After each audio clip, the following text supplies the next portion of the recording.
Hello and welcome, dear viewers, to a new edition of Business Insider. President Sisi has once again called for strengthening the local industry and boosting technology transfer for sustainable industrial development. This came during talks he had this week with officials of the National Service Projects Organization, the NSPO.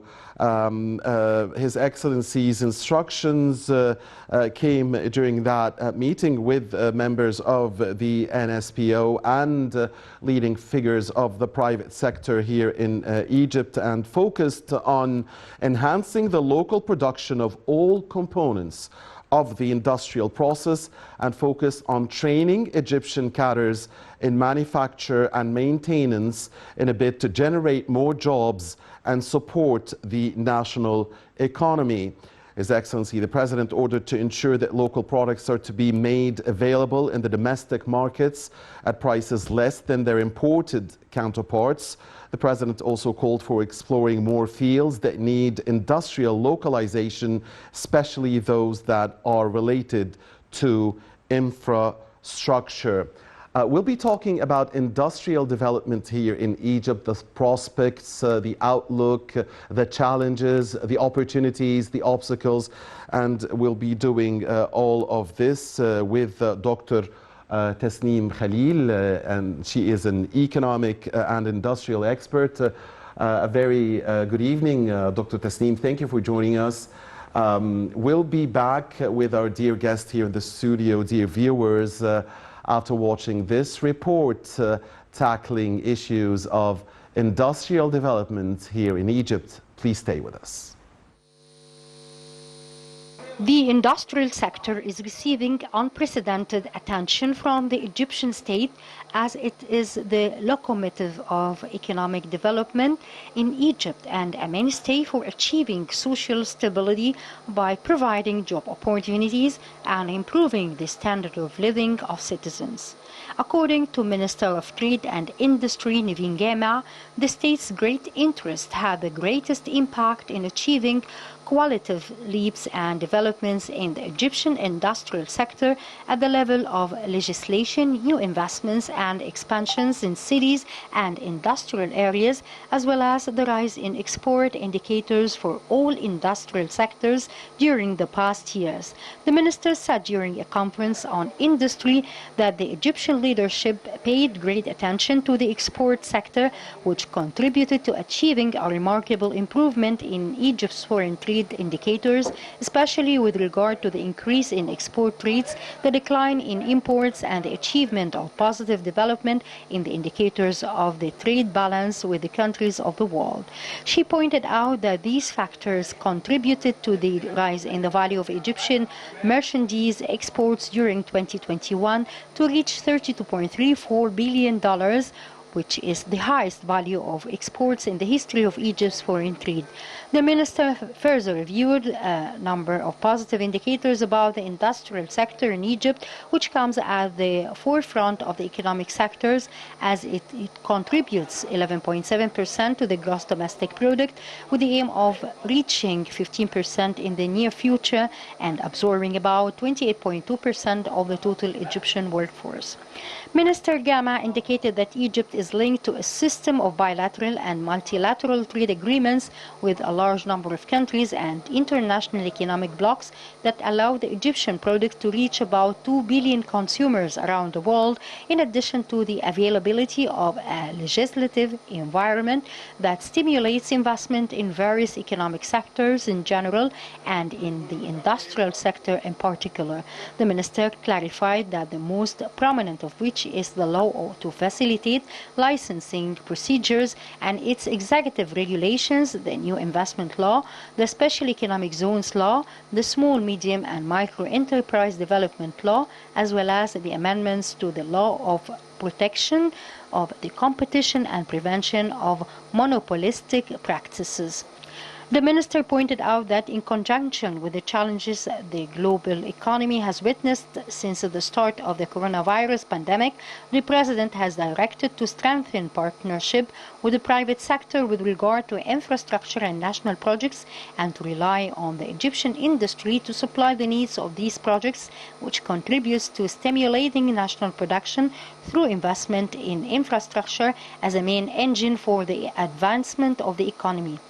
She added that the most prominent of these projects included adding more than 4,800 kilometers of road development, the high railway systems for transporting goods, the new Suez Canal, developing commercial ports, increasing the length of berths and establishing 8 new airports, the establishment of new power stations, the reclamation of 4 million feddans, and the inauguration of development projects such as the Egyptian Rural Development Project and the Decent Life Initiative. She explained that these strategic projects contributed to the creation of a large local demand for the products of various industrial sectors, the most important of which are building and construction materials, the chemical industry, furniture, engineering industries, and others, with the aim of supplying about 70% of the total needs of these projects. These projects also contributed to providing the Egyptian industry with the opportunity to expand, increase its production capacity, and provide more job opportunities, thus contributing to improving the standard of living for citizens, according to the minister.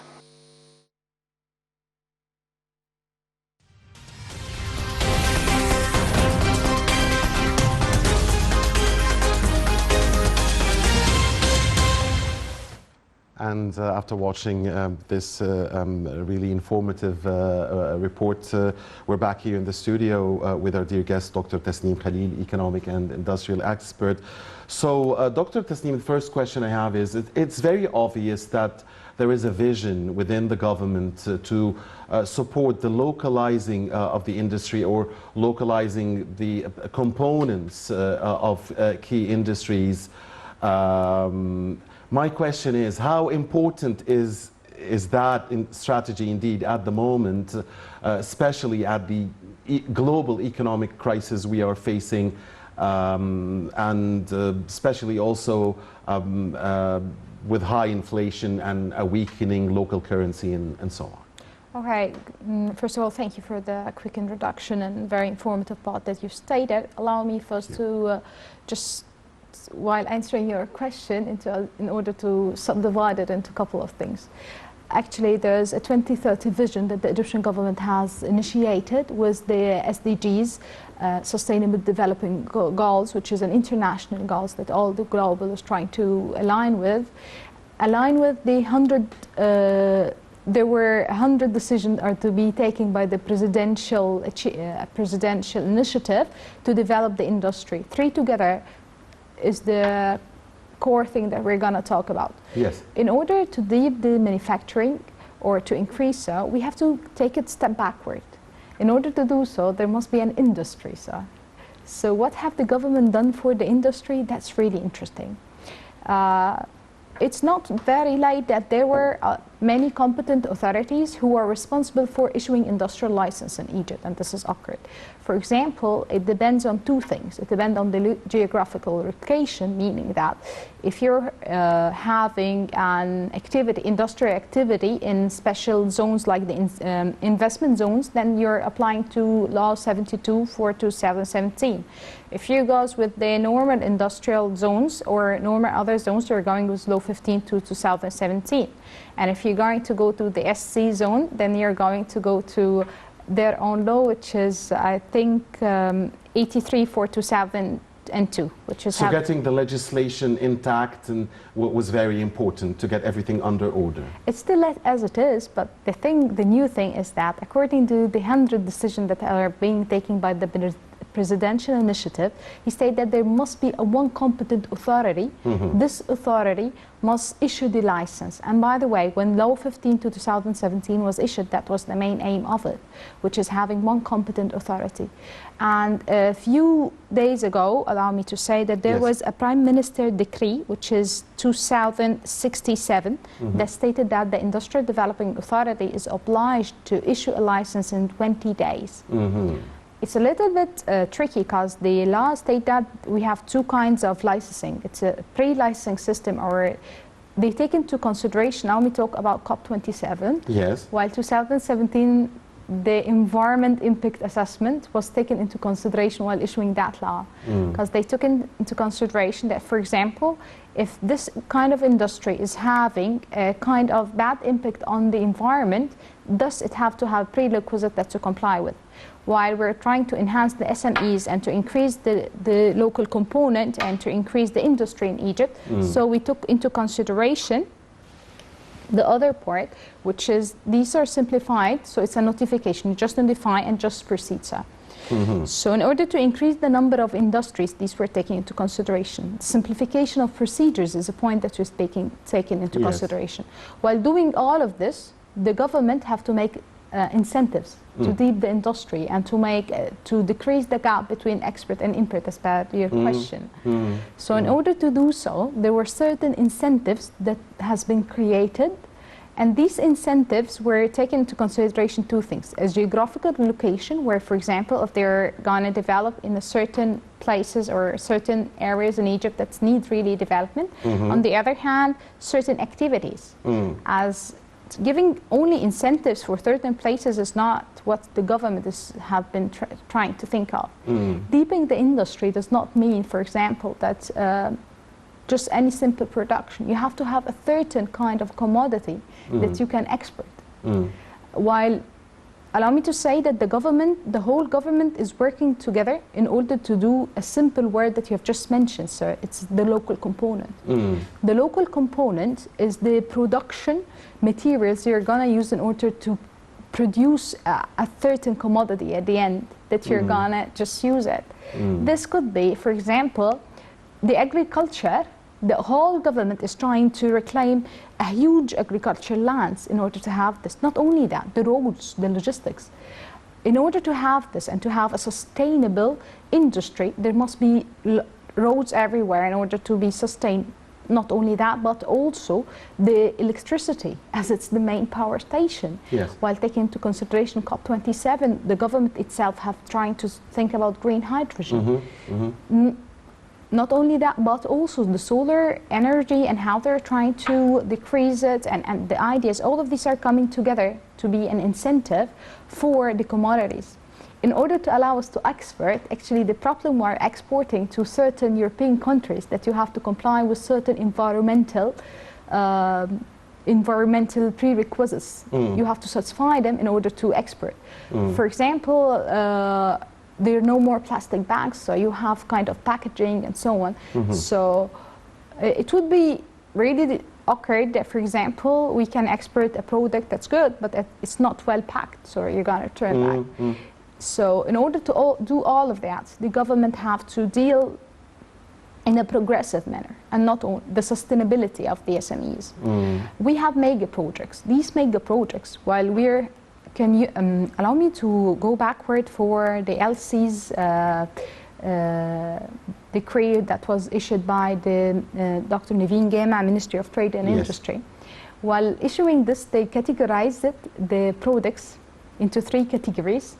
The first category, which is the category that has no substitute. You cannot substitute it with any local component.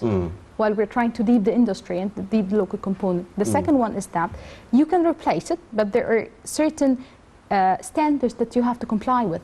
And thus came the problem of economics of scale, as you have to have a kind of a huge, you have to reach a certain level in production or to have economics and scale. By the way, this is the core problem that we are facing with SMEs in order to support the huge or the mega projects, because the mega project will not go down to standards. They're standardized because they are multinational corporation. And allow us to say that the Ministry of Trade and Industry, Industrial Development Authorities, and the export-import and all the competent authority in the government have taken that into consideration in order to ratify and understand what are the standards to export. So while doing so, there were something called a value chain, which is occurred. For example, we've stated that there are some certain commodities that are not being produced at home. Yes, that's the true thing. So they have defined this out loud. They have defined where is the certain part in the commodity that need to be deepened. Imported, and the others that need to be focused on at home. Definitely, deep the industry. And while defining what we need to deep the industry in, we find the incentives in order to do so. They took into consideration what? It's according to the strategy, by the way. They take into consideration three things. Yes. The technology level, the employment, and the environmental.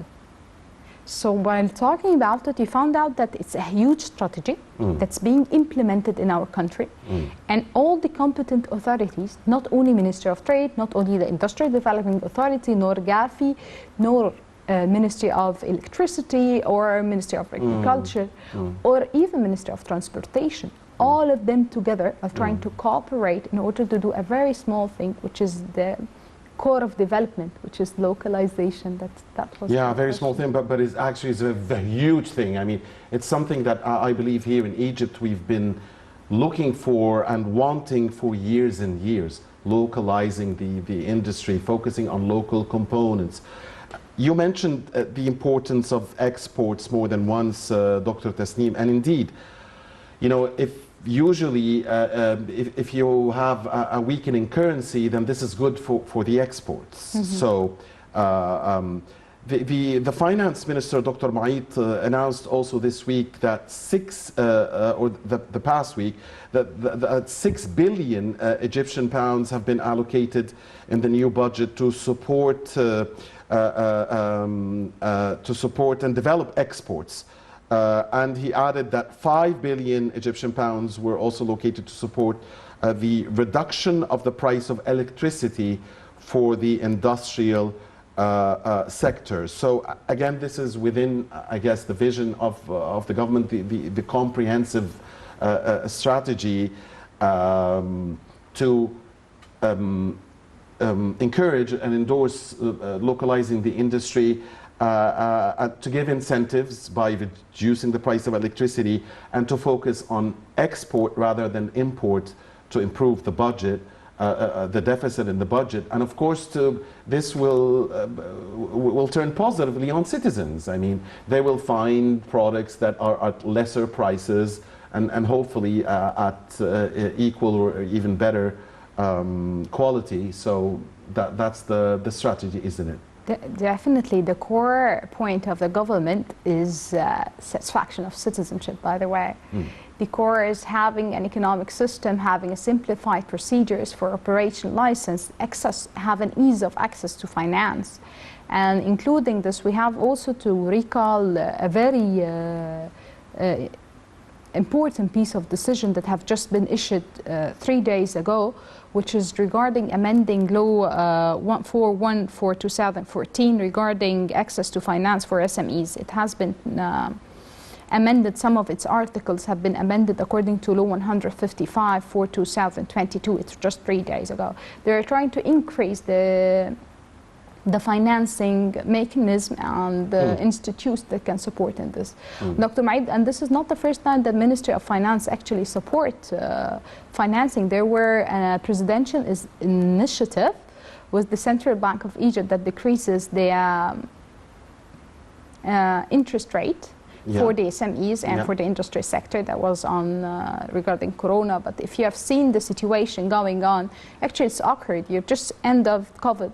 And then you're going to Ukraine, Russian war, which is affecting the whole world. And then you're having the US increasing its interest rate. So it's a real it's a global economic crisis. Yes, it is. Unfortunately, it is.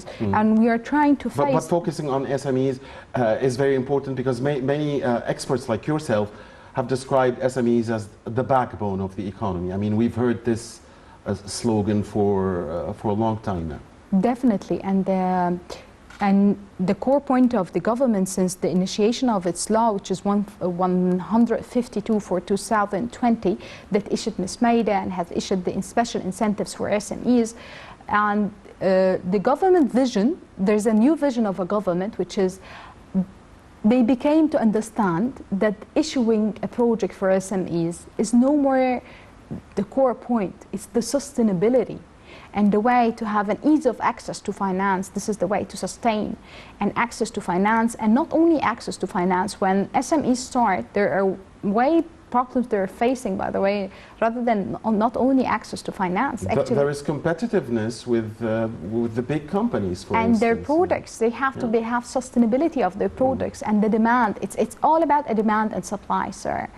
The more they have the demand, the more you will have SMEs operating, and it's the only way to move the SMEs from SMEs or small macro enterprise to a medium enterprise is a value chain, meaning that the government now is taking into consideration that the huge or the multinational corporation or the mega project must have certain level of local component must comply. So the core point is what? That if the mega project, for example, needs certain production material, they can get it from the SMEs. The SMEs, and this is the value chain that we're trying to, the government actually is trying to issue or trying to develop in order to have the sustainability of that. And if this... And this is very valuable to the citizen, again. I mean, definitely, that's the main sir. goal, Because the main goal is what? Now, if you have, the SMEs are our citizen most of the time. So you'll have a higher employment rate. If you're having a higher employment rate, then these people will have money. Then they will have the purchasing power shall increase. Then we'll go to the second part, which is having a better social standard, a better health insurance. Because if he is working already, he will have a health insurance that could support him. It's a kind of a solution, but it shall take time because everything is moving to the right way, by the way. Because we have a Ministry of Planning and Economic Development is taking a huge steps toward developing, by the way, the strategy while cooperating with other initiatives and other competent authority. What we can say now that there is a kind of a harmony between the ministries. Looking forward, in a very soon that most of SMEs will find a way out, and they're definitely trying to find it, and I think they're going to. Beautiful. I want to talk about the sectors that we can focus on and the sectors that have more opportunities to be localized as industries, if we can say so. I mean, there's the agricultural sector, there is the textile sector, there is the chemical sector, and you tell us, I mean, what sectors you believe have should be focused on to be an example maybe for other sectors. Okay, allow me to talk about when the Egyptian government issued law 72/4/2017. This law is called the investment law, by the way. This is regarding Gavi and how to give incentive to certain commodity, to certain areas, production areas. It stated in this law that there are two parts I've mentioned before. There is a part which is called the geographical areas, where there must be a development in these areas in order to have power employment rates. No, sir. This does not. This is like. Yes, sir, I'm sorry, it's a free zone. Okay. The SC zone is the one who's not included, I'm sorry. Okay.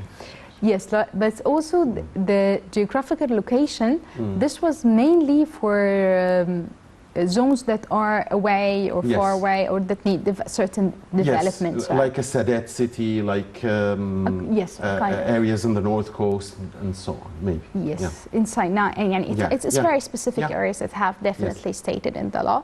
And then we have a kind of activity. They say, no, there are certain activities that have to be taken into consideration in order to develop, sir. Then there came 104/4/2022. This law stated some activities where the textile was part of it, the car manufacturing was part of it. Yes. So while talking in this, allow me also to state that there were one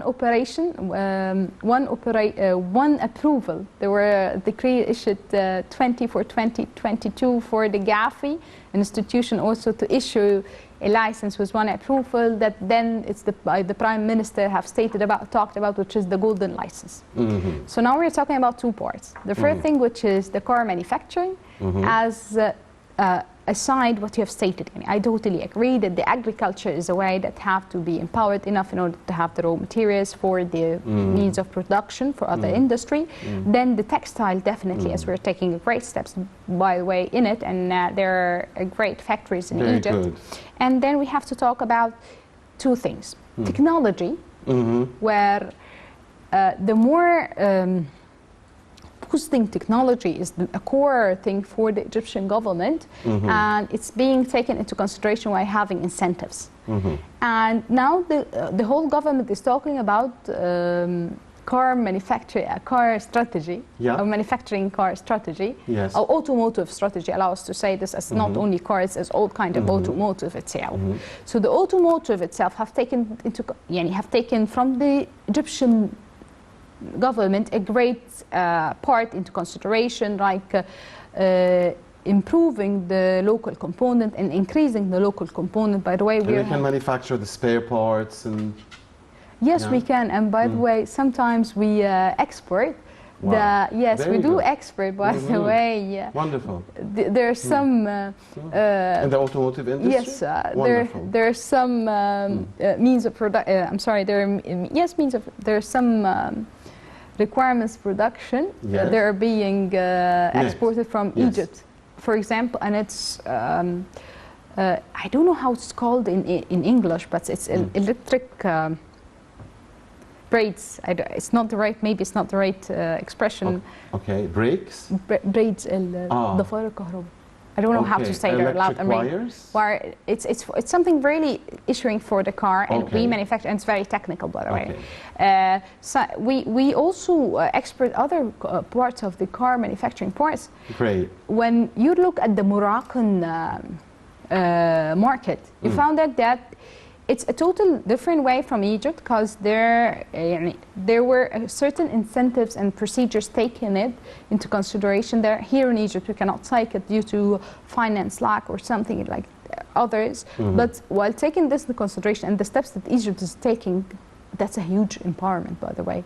The core point is how to take into consideration that the local manufacturing, the more you do it, the more you'll have incentive. The green and how to change the green bonds, and how to change from normal fuel to electricity, and so on. That's a great part, and this is shall people take into consideration. The other thing that the government already have answered your kind question, which is the golden license. The golden license, this is a prime minister have issued this, and this is a real step forward. There in Dubai, in Emirates, United States of Emirates, for example, the FDI have a special way to operate and special rules, and not only in UAE, it's also in Saudi Arabia and in the EU even. All of them have special incentives and a special manner while dealing with FDI. It's the first. Speaking of the UAE, Dr. Tasneem, in May, Egypt, Jordan, and the UAE launched their industrial partnership initiative, and the three countries, Egypt, Jordan, and the UAE, agreed to cooperate in the fields of agriculture, food, fertilizers, and pharmaceutical industries, as well as promoting trade and economic ties between them. And they talked about the importance of the technological factor that you mentioned. So how do you see such a partnership serving the Egyptian economy at the moment, especially focus on industry?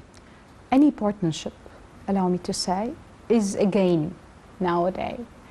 The way that the governments are trying to, while the government is trying to expand its market, expand the supply, expand the demand, the only way to do so is through this. UAE and Jordan have been have great success in technology, especially UAE allowed me to say that. So while having a partner in this and taking into consideration, taking the pros and cons of it, we're gaining more technology from their side. We have more employment from our side. So, and cooperating together in order to develop this market, I think it would be a great opportunity for all. You had mentioned the importance of, Dr. Tasneem, of widening the zones or the areas where key industries are there. Previously, we had the 6th of October city and the 10th of Ramadan city, very strong areas, Suez, of course, and other areas, Alexandria as well.